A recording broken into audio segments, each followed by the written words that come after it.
দুদিন আগত মাৰ ঘৰত আছিলোঁ আৰু মায়ে ক'লে ৰুকি থোৱা নাৰিকল অকণ আছে কি কৰা যায় মই বোলো হয় নেকি তেতিয়াহ'লে মই সস্তীয়া পাটিচেপ্তাকে বনাই দিওঁ সস্তীয়া বুলি এইকাৰণে কৈছোঁ ইয়াত চাউলৰ গুড়িৰ লগত দিব লগা আছিলে ময়দা আৰু চুজি মই দিলোঁ আটা আৰু চেনি 2 চামুচ তাৰপিছতে এইখিনিৰ লগত মিক্স কৰিলোঁ 200 ml আমুলৰ সৰু পেকেটটোৰ গাখীৰখিনি লগতে গাখীৰখিনি কম হোৱা দেখা পায় আৰু অকণমান ঢালি দিলোঁ পানী দি মেলি কিনে ধুনীয়াকৈ ঘোলটো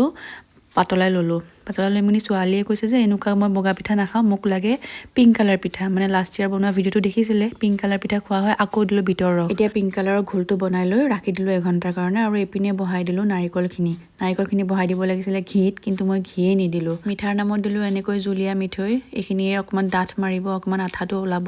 লগতে দিলোঁ 2 পেকেট 10 টকীয়া পাউডাৰ গাখীৰ ঢালি দিব লাগিছিলে গাখীৰ কিন্তু মই ঢালি দিলোঁ পানী আৰু এনেকৈ পানীত ভাজি কেনে পানীটো শুকুৱাই লৈ যিখিনি ওলাইছেগে সেইখিনি এটা বাটিত ধুনীয়াকৈ উলিয়াই থৈ পিছৰ কামখিনি কৰিবলৈ ৰেডি হ'লোঁ আৰু মাজতে মই ক'ব পাৰিলোঁ নাৰিকলখিনি মই 10 মিনিটৰ কাৰণে ভাজি লৈছোঁ আৰু প্ৰথম পিঠাখন দস্তুৰ মত বেয়া হ'ব বুলি অকণমান তেল ঘঁহি দি আৰম্ভ কৰি দিলোঁ ভগৱানৰ নাম লৈ বেয়া যিহেতু হ'বই সেইকাৰণে যি হয় হ'ব বুলি তথাপিও ভিডিঅ'টো কৰি ল'লোঁ কিন্তু যিমান বেয়া হ'ব বুলি ভাবিছিলোঁ ইমান বেয়া দেখোন নহ'ল সেয়েহে প্ৰথম পিঠাখনেই কনফিডেন্সটো বঢ়াই দিলে এই কনফিডেন্সতে হাতেৰে এনেকৈ মেৰিয়াই আছোঁ কিন্তু আঙুলিকেইটা গ'ল জ্বলি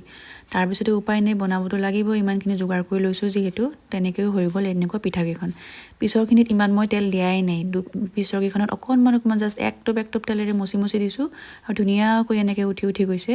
একোৱে কষ্ট নাপালোঁ মানে মই যিমান বেয়া হ'ব বুলি ভাবিছিলোঁ ইমান বেছি যিহেতু বস্তু দিয়াই নাই মই সিমান বেয়া কিন্তু নহ'ল আৰু ফাইনেলি ৰেডি হৈ গ'ল এইকেইখন পিঠা খৰচ কৰি বনোৱা কেইখনতকৈ কোনো গুণে কম হোৱা নাই এইটোৰ টেষ্ট গতিকে ইমান সস্তীয়াকৈ আৰু বনাই দেখুৱালোঁ আপোনালোকেও বনাই খাব দেই